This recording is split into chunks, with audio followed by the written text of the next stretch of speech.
holidays nale, adu namma GT Holidays da. South India's #1 travel brand. Sheenlac Speciality Coatings, always shining. Sheenlac. Darling mobile உலகின் super star.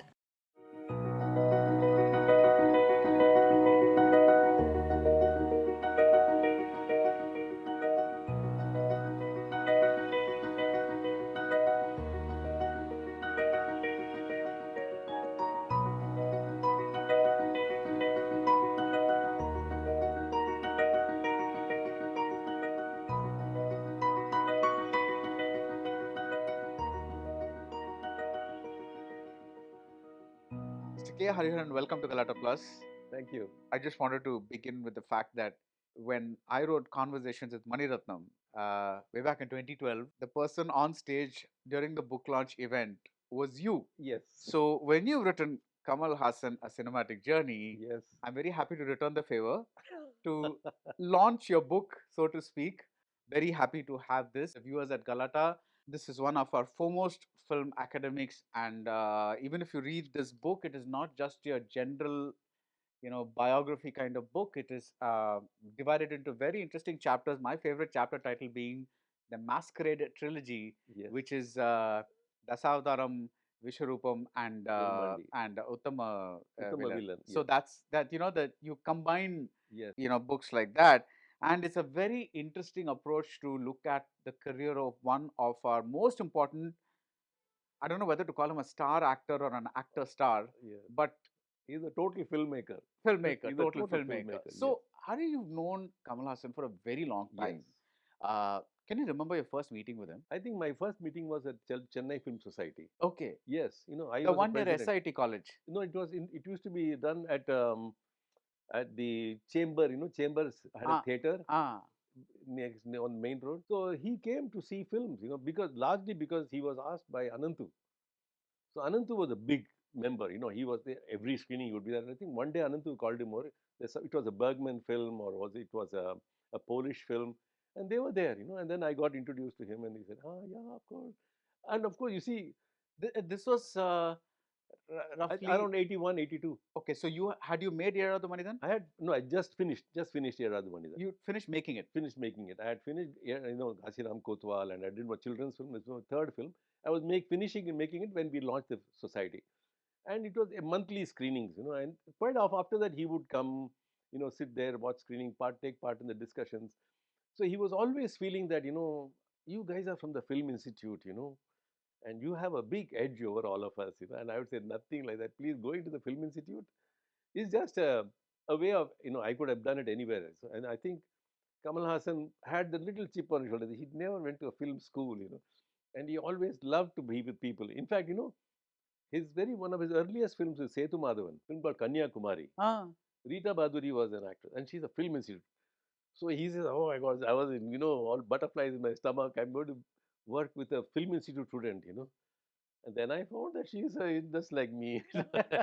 And then being a fourth standard dropout, you see, it's in a way his career is very similar to L.V. Prasad, who was also a fourth standard dropout, and then he went on to become one of the biggest movie moguls.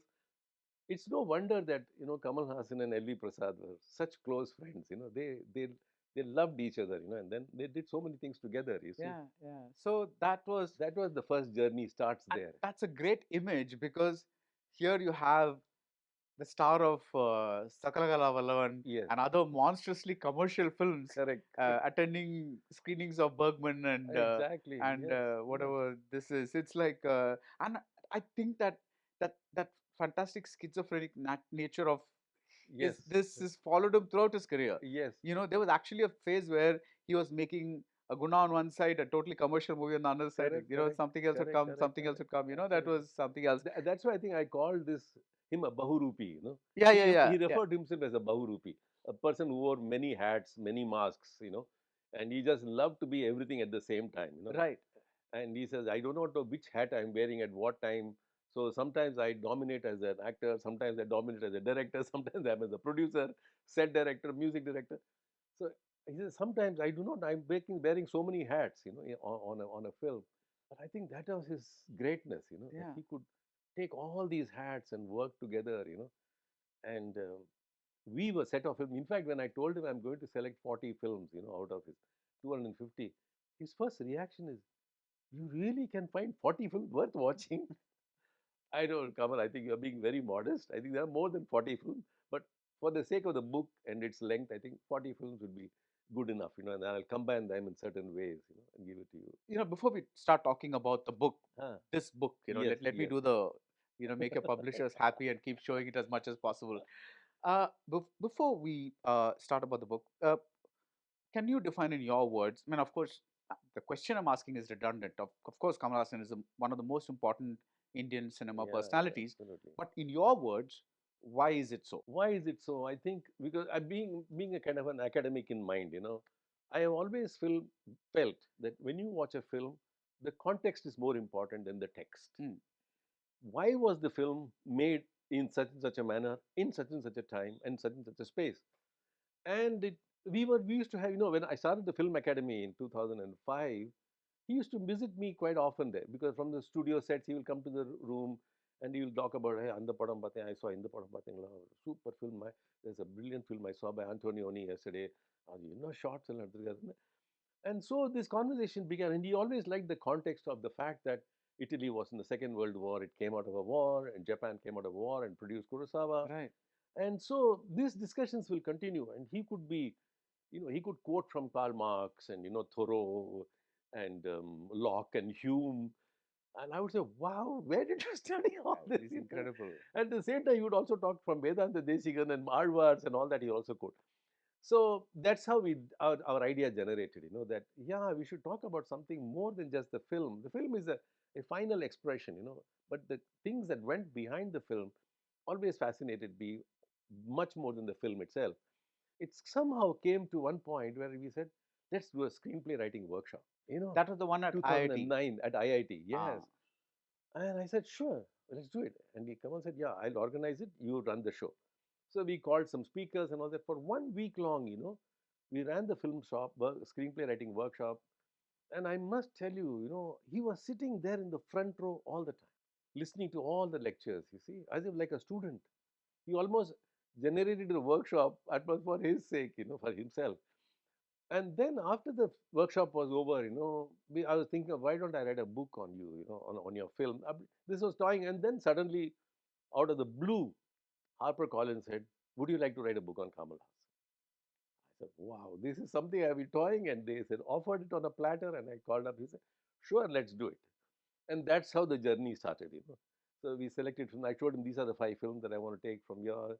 Then he would tell me all about his experience. I think the best experience he had was the K. Balachandar Film School. Yeah, yeah, yeah. That was a film school for him, where he learned everything, and he played very minor roles, in all the films. It was all women-dominated films, and that is one level, where he learned. But for me, from watching it from this side, I said, why is it happening at this time? In between 72 and 75, why is it all happening at this time? So when you put the context, you will see. So you're talking about films like Arangetram, Arangetram, Solatane Avargal, Nekren, and Aval or Thodar Kadai, Moonru Mudiche. All these films are happening at the backdrop of a big split in the DMK and the ADMK coming apart. An entire Dravidian movement, which was started in 1949 by Annadurai and all of them, and saying, we are Dravidians, we are this, Hindi, Orugai, and all that. And suddenly they are split. And not only have they split, they are trying to vie with each other for the Congress attention of Mrs. Gandhi. This must have been quite shocking for the common man. What is this? This is what we fought for. So I am seeing these 5 films of K. Balachandar as the dystopic background. And if his families are about betrayals and dystopia. It's just that he condenses into a family, a scenario, a narrative that is happening in the bigger fashion in the background. in the state. So in your view, the state is the family. The state is the family, which has gone berserk. And that's what Balachandar reflects. Now, this is the way I understood, I perceive it. Much later, when I did ask Balachandar, sir, I'm writing like this, with this as the background. He said, Hariharan, you are a theoretician. Honestly, I didn't think like this, that there was a problem in the background and I'm trying to resonate it into my film. But one thing I can tell you, I was very angry man at that time. I was a very angry man.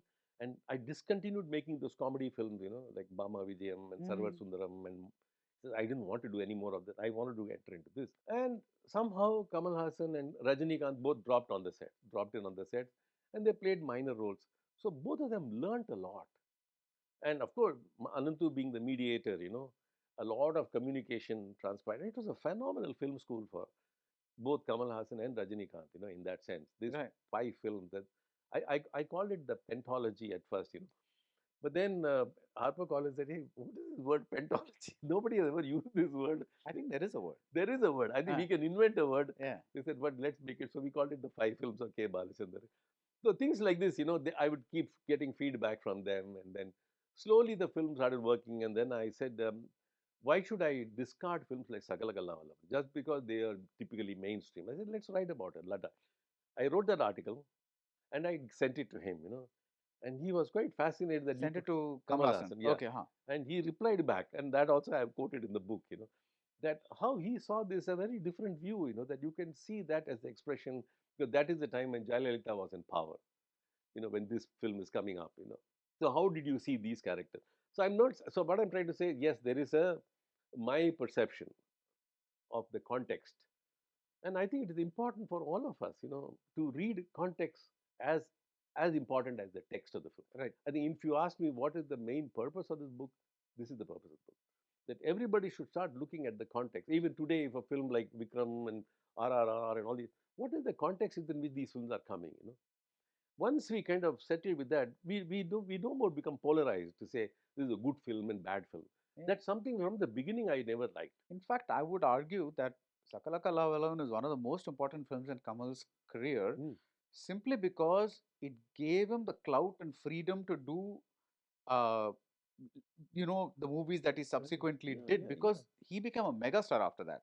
yeah. Simultaneously, Yeah. Rajinikanth does a Murattukala, this Yes. happens, and those two just rose up as to a True. thing, and I think the whole thing that established with Kamal Hassan after that, which is to say that I'm going to make a Sakala Kallavalan, I'm going to make a Salangayoli, I'm going to make a Guna, make this thing, Anbe some Sivam. whatever it is, Yeah, Kaki Chete, I'm going to make a something else, yeah, Munram Pirai. All right, that right. push pull thing Yes, happens yes. throughout, Very and I think the commercial clout that this one movie earned him uh, was pushing him a lot. a lot. It's because it made him a very viable, True. that and the other avian film that followed, Tunga De Thambi Tunga De. Hmm. Those were the, Yeah, you correct. know, But what it reflects to me is that Kamal Hassan had a lot of admiration for these producers and directors. See, he was in awe of S.P. Muthuraman. He was in awe of somebody like Balu Mahendra. He said, hey, it's a great chance to work with them. He always saw it as, so when I write in the book that S.P. Muthuraman called him and said, look, enough, you can't do these kind of films continuously. Do a film the way I am telling you to yeah, do. yeah. And he said, okay, let me do it. You would say that S.P. Muthuraman said there is a Balachandra school and there is an S.P. Muthuraman school, and you cannot be in that one school all the Exactly. time. Right, Yeah, right. yeah. So he listened to him. Similarly, the way he listened to Ilayaraja when he produced a film like, Sundar Singaravelan, and okay, I'll do it for you.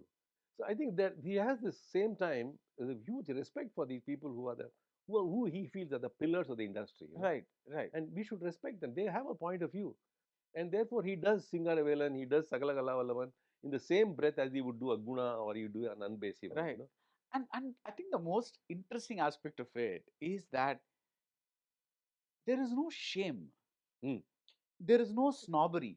Yes. There is no like, this is beneath me. At least you don't sense it in the performance. Correct. There is as much commitment to Correct. something like Netharatri Amma as there is to some Salangayoli classical Yes, dance in yes. front of one big Ganesha statue or whatever Yes, it is. right, That right. commitment is the same. And I think that's coming from what I'm going to quote next. You say it can only be Kamal's passion for his art that has saved him from the actual trauma and drudgery Hmm. of a typical filmmaker's life. Correct. Why do you say trauma and drudgery? Yes, quite often he has told me that, this film industry is completely, bizarre. They have no rules, no discipline. They have no idea what should a producer be. The producer is just a financier in this city. See, she does not have an idea what the film is about. They just want a finished product. And therefore, what happens is when the larger industry is so unprofessional, is so regardless of the kind of cinema that's finally going to come, he says, "What is my motivation, to work in this?" And yet, I struggle. Every film I take in and say, "Yes, I'm going to do something in this film," although the subject seems to be, not my real cup of tea, but I'll make this cup of tea worth, drinking.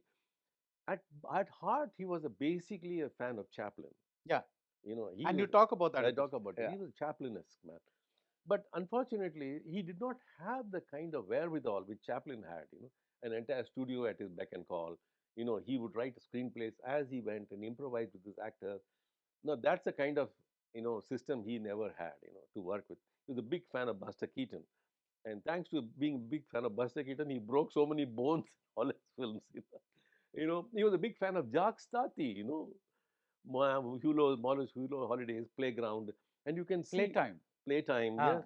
You can see Jacques Tati reflecting so beautifully in in Pushpak, It's almost like a tribute to Jacques Tati, So I think that's what he enjoyed, somewhere an opportunity to do a tribute to other filmmakers, Yeah, you see. I remember a conversation. I forget what was the context. Maybe we were talking about a film festival or something like that for some interview, and he mentioned being a fan of Max Ophuls, Yes. and he said he really admired those circular shots Mm. that Ophuls was known for because he was known for those beautiful, trolley shots. Yes, And yes. he said Guna, that The 360 circular shot. Okay, degree okay. shot Okay, was okay. his small way of paying tribute to Yeah, yeah, Ophuls because obviously we cannot make an entire movie in that style, but at least one little bit can, yes, yes. you can Right. show a kind of a thing. Very true, very But true. so that's what you mean by drudgery. That Yes, the drudgery of going to a studio when you don't know whether they have the money to conduct the next day shooting.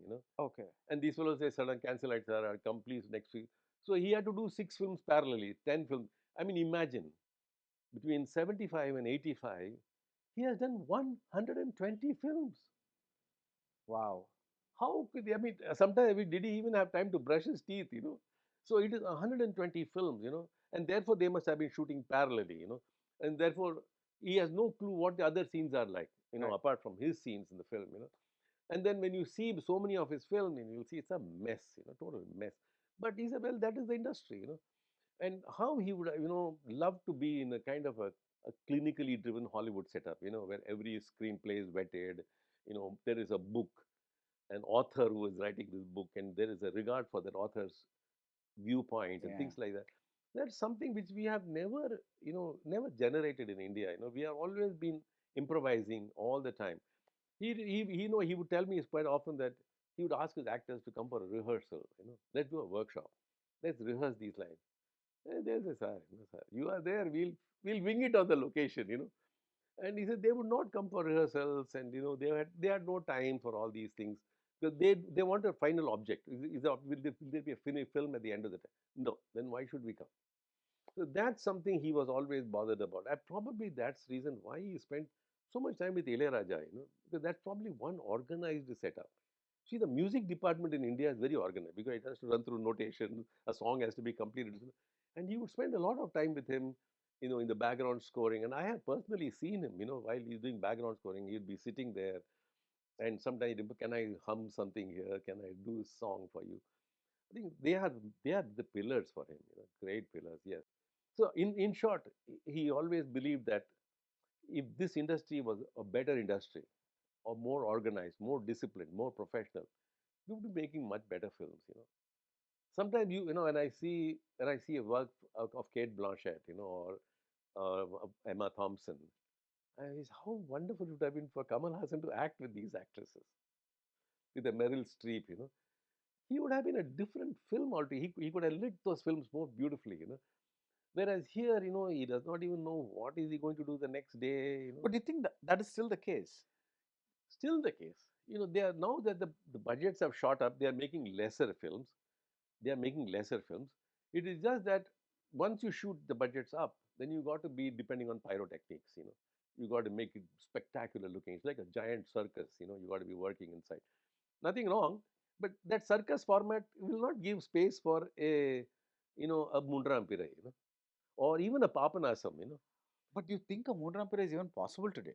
Oh, You see, now even when you see a small, the last, I think 2 years ago, we saw 5 films in a row. We saw Kadasi Vivasai, we saw Sani Kaidam, we saw, Ninjik Nidi, you see on Gargi, Setuman. I mean, they were possible. But they're going to OTT. They're going directly to OTT, Yeah. correct. So I mean, with the exception of Kadasi Vesaya, if I'm not mistaken, Setuman, Gargi were both OTT releases. I think so. Like majority of them, Majority, yeah, true, yeah. true. But then just that these films can be made, but since they had no star But Kamal power, is a star. I mean, exactly, so you there's a no that's star power, yeah. it's a matter of say, okay, let me do one film like this. I mean, I'm so happy he did Papanasam, despite, after Vishwarupam, he does Papanasam, a small budget film in a small town, great heart, requires a great heart, lot of guts to do it. So I wish, in fact, I met him. He said, yes, we'll do one day. We'll do another Papanasam part two, you see. But at the moment, I have got these big commitments to do. I've got Indian 2, Indian 3 possibly, and there is Thug Life, and there is Kalki. So it's taking a lot of my time. And I think it's a time he's trying to see where the industry, how professional can it go. But I also think that to go back to your original point about reflecting the times that you are in, Mm, uh, see, today we're living in an age of spectacle where the image that you put out is more important than what your real thoughts are. mm, mm. And I think that's what's reflecting in films Yes, because everything is larger than life. yes, Like yes. like the some make it well, some don't make it well, Mm, mm. but the presentation and the spectacle has become everything. Exactly. So I don't think that No. like the other Kamal Haasan kind Yeah, of movie yeah, yeah. is right now uh, a Yeah, commercial viability. I think we have to see this as a transitory phase. I mean, in this time, you could see a great film like Lapata Ladies, or 12th Fail. I said, wow. Again, the size of the star, Oh, it matters. exactly, exactly. Yeah. So the point is, how can they reframe themselves? No, don't get me wrong. I'd like that as well. But I'm Correct. trying to look at, I mean, a very practical commercial reason why Right, right. today's big stars cannot afford to do those very very Yeah, small yeah, sized movies anymore, simply because the monies that ride on these movies yeah. is so much. Correct, And correct. who does not want to be a like a A big blockbuster. big want a big A part of it, yeah, blockbuster, true. right? And Yeah, one would say that if anybody has earned the right for big blockbuster, it's Kamal Hassan because he has lost so much of his money exactly. producing things like Heram and other You're right. other Even movies that Vishwarupam Part 2 was a whatever, disaster. like Yeah. nobody, like he's gone after like films with like nobody's business. So I don't True, true, think, true, true. yeah, that's I think the good part of what has happened, from Heram onwards, is that from Heram was after that. When you look at Vishwarupam and when you look at Uttama Villain, you will see that slowly he's moving out of the personal drama. That this character has happened to me, yeah. but it's happening to society.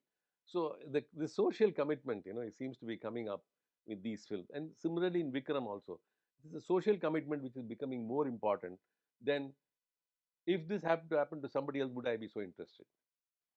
That kind of a character arc, which is what he's trying to stitch now. That we should get out of my problem, my wife, my child was affected. Like, for example, if you go back to, say, a film like Kurudi Punal, his family is affected, and therefore he goes out with a little more. Although it is also a national problem, but Right. there is an effect on the family. You see, now he seems to move out of the family, and the family is slowly going away. The wife, the sister, but the nation is getting hurt. And therefore, I think for me, Vishwarupam is such a bold departure to actually play a Hindu who plays a Muslim character infiltrating into the Al Qaeda, trying to find out how they operate. It's an amazing vision. No, I also think it's the first ever movie in the whole world Yes, where a Muslim saves the world. correct. I don't think even the Arab nations have probably. I don't know. I haven't seen many I Arab don't films, think so. but I don't No, know. But this is the first blockbuster type movie where typically, the Muslim is the hero and he saves the world in the correct. end from nuclear, True, true. whatever. So I don't think I've seen that in any other. Anywhere else, Yeah, anywhere else. yeah, It's a yeah. brilliant Now, subject. Yes. now Kamal is literally like one of a kind because he started out in the MGR Shivaji Gemini era, then went on to the early K. Balachandar era. Then, when the new Tamil cinema blossomed in the latter part of the 70s, with Mahindran and Balu Mahindra, even though he didn't actually do a film with Mahindran, he helped out with Mullu Malarum and Yeah, all that. yeah. So, but but he did a film with Balu Mahindra, he did Bharati Raja, so that he was there. Then when liberalization happened, you have Maniratnam come in, you have Kamal Nayak Haasan working with Maniratnam, Shankar, that generation of filmmakers. Then and then I just don't want to go, but then you have Gautam Menon, then you have and right down to Lokesh Kanakaraj and all these people. yes. This is an incredible. There are many ways one can look at such a career, right? What made you say, because this is only a 250-page book. That's He's done more films than this, I think. of course, yes. Right? He's Correct, done correct. 300 films or something. Yeah, 265. 65. But Yeah. yeah, so how did you say, this is how I want to approach this book? Because, like I said, there are many ways. So as I told you, what are the 40 films that interest me most? Because I thought Oh, so you first, like you said, you picked those films I first. picked those films first. Yes, Correct. of course, some films came a little late, like Vishwarupam and all came a little later. But these films, I locked it. I said these are the films I'm personally interested in. I wanted to study. Of course, I'm also interested in a little bit of theoretical understanding. So how does Eric Fromm, how does Freud work into Mundrampire, or how does somebody like Nelson work with his comedy films, how does somebody like Zizek work with postmodernism in his film like Alavandan, So I'm trying to see them with other theoretical texts. In short, in the beginning itself, Kamal Haasan and I decided that we should make a textbook on Indian cinema through his films, which could be appealing to all the South Asia studies department across the world. So if they want one book to go to study South Asian cinema, this should be the book. It's not just about his film, but it's also about the context within which his films That's what are. you said at the beginning. It's more about the Exactly, yeah. context than The context. that, See, yeah. so for example, John Kay writes about the or how the DMK movement happened. So I quoted that inside, and how the works of Gandhi and Nehru, how they infect, film like Hariharan, and yet he has own problems of falling ill during the shooting and not able to shoot in Delhi, shift the whole thing to Ooty, production problem. So this book is about Kamal Hassan's films at the intersection of various issues, from production to music to composing to screenplay to actors to set direction, everything. In fact, I remember quoting a very nice incident about Anbe Shivam, when he had told the producer there's going to be and there's an accident and the producer accident and he said the producer is shocked to see a real accident has been recreated, full coaches upturned and people dying everywhere. And he said, "Oh my God, this is the cost of the whole film." Kamal said, "Yeah, I think we should do this. Then only the film will work." And they agreed. I think all of them are basically producers are in awe of this man. Say, okay, if he takes a decision that we need to have this set, and Madan was the writer for that, you see, and how I remember quoting this Sundar Si, who directed that film. Sundar Si had a very different story in the beginning, and later on it was changed to make it a more serious film. And Sundar Si said, "Oh my God, this is a very different film. I have never done anything." And he says that from then onwards, I decided to attend Kamal Hassan Film School. It was like going every day going to school was taking a backpack, attending a school. He said, I learned so much while making this film. And I think these are great tributes to come from directors. You see, Right. that yes, this is a place you go to learn filmmaking. Yeah. And another personal experience that I had was when Penguin released the English translation of Sadat Hassan Manto's writings in Oh. Urdu. I think it was called Stars in the Sky or something like that. Mhm. So it was basically they asked Kamal Hassan to launch the book, and I was in conversation with them about Manto. Hmm. The preparation, see, Hari, an interview is an interview, right? A star as busy as Yes. him can just show up and sit down and say, let's talk about Manto, whatever. He called me one day Yes. earlier, not maybe not the previous day, but a day just to prepare what are we going to talk about. Yes. This is a book launch. Right. I mean, even if he just says Manto, people are going to be happy, right?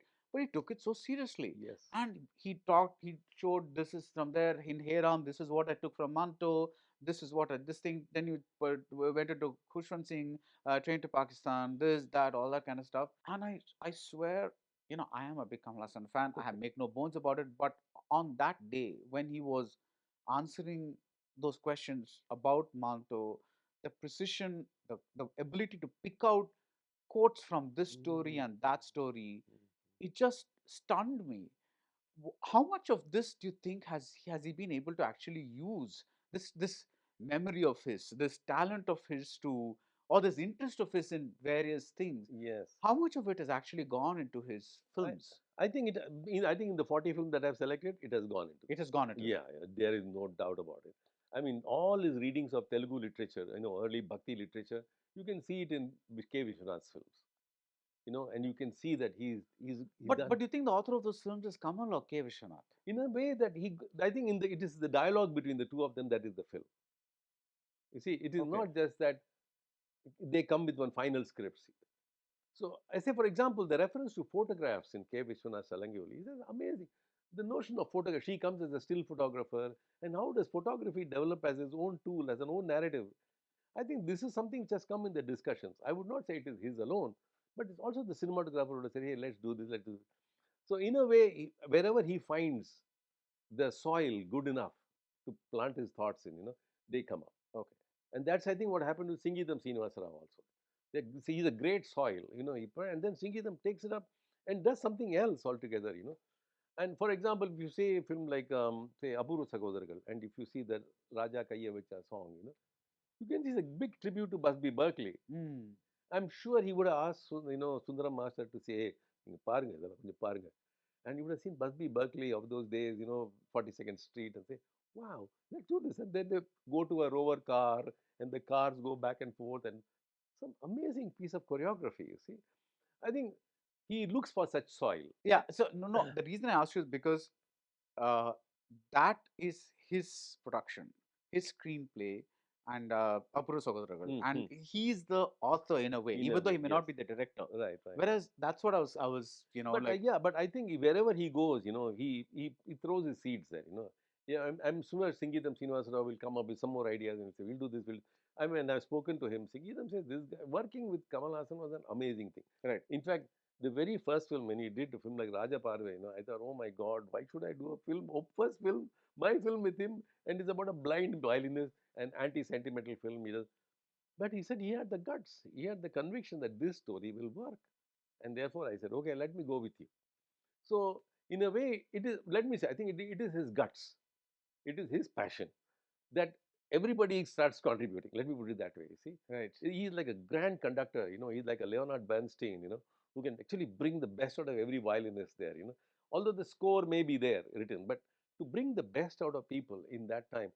I mean, look at Michael Madana Kamaraj, how beautifully he brings everybody's performance. And I think it is his presence that engineers this. It is. I don't think it is him alone. I think he gets them to perform, everybody to perform their best on the look. The split screen shots of the last sequence in that film. It cannot be a one man. It cannot be Kamal Haasan alone doing all that. It has Yeah. to be everybody trying. PC Sriram. Okay, let me do this shot, that shot, that shot. Everybody works together on this project. Right. Right. And I think he is, in that sense, he is a person who can develop the team spirit, in the unit, and get them all to function beautifully. Not talk about the first two chapters, which are A Star is Born and The Years with K. Balachandran, because we already talked about Yes, them. right. I'll mention a few other chapters. If maybe in a couple of lines you could talk me through, or rather, to say what made you go after the narrative that you did in those chapters. Let me pick up these movies, right? Padinaru Vaidinile. Yes, yes. So in Padinar Vaidinile for me is a major breakthrough for two reasons. One is that it is a color film that they are doing, in that very, very poor budget film. But more important than that, you see, I see in this film the antithesis being born to M.G. Ramchandran and Shivaji Ganeshan. You see, that is what for me the change that has occurred thanks to the dystopic background. That is, this two film clearly made Rajnikant a superhero. He is everything that MGR was not. So he is the perfect antithesis to MG Ramchandran. Similarly, here Kamal Haasan behaving like this kind of Chapani, like Parni, but this Chapani is very different. Bhagapirini. Bhagapirine. He is different in the sense that he is not speaking the chaste Tamil, and he is comes the commonum, he comes around and he dresses up. So in a way, he is antithesis to Shivaji Ganeshan. Yeah. Is an antithesis to him. Padinaru Vaidine brought that across very clearly, and the people felt comfortable to watching two images. The good part of the story is that after a few films more, Kamal Haasan and Rajinikanth know that this is going to be a trope that's going to follow, where he's going to be a villain and Kamal Haasan is going to be a hero. And therefore, it's a very, very brilliant decision that they take that they shall never work together. They'll never work together. That you play your own roles, I play my own role, but let us do one little tryst with each other. And that is every time a producer approaches you, tell them the next film has to be made with Kamal Haasan. Every time a film producer comes to me, next film will have to be with you. I think this is a fantastic, fantastic deal with these two cracked with each other. And this was revealed to by Rajnikant himself. This is what he said, that we decided to swap producer. And no wonder between 75 and 85, they could make 120 feature films. Yeah. So I think that's what for me, Padinar Vaidinile for me was, and of course I give some small insights in that particular chapter on how Kamal Haasan was technically so knowledgeable that, Bharati Raja had no stock, raw stock on the day of shooting. And he said, shit, Kamal Haasan is coming now after lunch break. Was come on. He told Nivas, hey, just do this. The stock is coming from Bangalore. So there's a shot, a long track shot set up, and he's setting up the track and the action. And as the shot is going, Kamal Haasan says, stop, stop, stop. There's something wrong. The camera is not working well. And Bharati Raja cried, he said, please, I'm sorry, sorry. There is no film in the camera. We are waiting for the film rolls to come from Bangalore. We are shooting it. And he said, Bharati Raja, why are you suffering like this? You should have told me. I would have given some money and bought. He paid for the next 4 rolls of Rostock. Kamal Haasan, I'll pay for it. But these are the nice things that come about. I think Padinar Vaidinile is a landmark film. Somebody like Bhagiraj, finding it so embarrassing trying to tell Kamal Haasan how to speak those lines. And Kamal Haasan, come on, tell me, how do I? And he listened to a rookie like Bhagiraj. And Bhagirath said, this is the way you should speak these lines. And that she did not have anything. Finally, she didn't have a dog, and therefore she kept me as the dog. So that's what Padinaru Vaidinile for me is, a big learning experience. In a way, let me also confess that for me, these 40 films were my own masterclass. Yeah. I was teaching myself on analyzing these films. Yeah. What about Mundram Pirai? So, Moonram Pirai is for me the paradise lost. It is like, for me, I equate it to Adam and Eve coming together. And what do they do? Here's a beautiful woman, voluptuous, sexy, and here is a man who knows that she does not even know that she is like this, you see, and yet he restrains himself. This is the restraint which, Kamal Hassan plays so beautifully that sometimes nobody asks this very fundamental question like, okay, who gave her a bath? Who brushed her teeth? These are questions which slip your mind. No, you don't. Like for instance, who helped her out when she was having a period? Exactly. Yeah. So These these are very about a because she's not even a young. She's a woman. she's a She's not woman. even a like a Exactly. little girl or Child, something like that. exactly. So yeah. So those are those problems, and yet how beautifully Balu Mahendra locates it in the background of Silk Smita, the principal, and it's a big release, a big orgasm that happens on that. And therefore, he said, that's why I like that song. Because it is that orgastic movement, Yeah. in the film where they do an item number, although Balu Mahendra didn't like it at all. He said, I wish I had not done that. But Kamal said this was a good thing because it allowed for that release of this sexual immersion. And I think there's another thing about the sexuality. See, Kamal Hassan was the new generation's hero. The PV is appealing to people born post 60s. And therefore, these people have no hangover of the independence movement. They don't know who is Gandhi and Nehru and all these people. And therefore, they are looking for the new world to come apart. And the young girl, the young man, they are all recognizing the sexuality. And these are the lessons they learned from this film. And I think Kamal Hassan has played a great role in somehow navigating the sexuality and the larger concerns of the new young generation. And as he would very often tell, that I was so fortunate that the grandmoms, the moms, the daughters, and the granddaughter, they all fell in love with me. So he says it's a very unique situation where I would be appreciated by all the four levels. Yeah. And you talk about that Yes, sexuality thing here. So exactly. yeah, Yes, yeah. about Eric Fromm and Freud. I talk a lot about how sexuality is navigated in these films. Holidays nale adu namma GT Holidays da. South India's #1 travel brand. Sheenlac Speciality coatings. Always shining. Sheenlac. Darling mobile உலகின் super star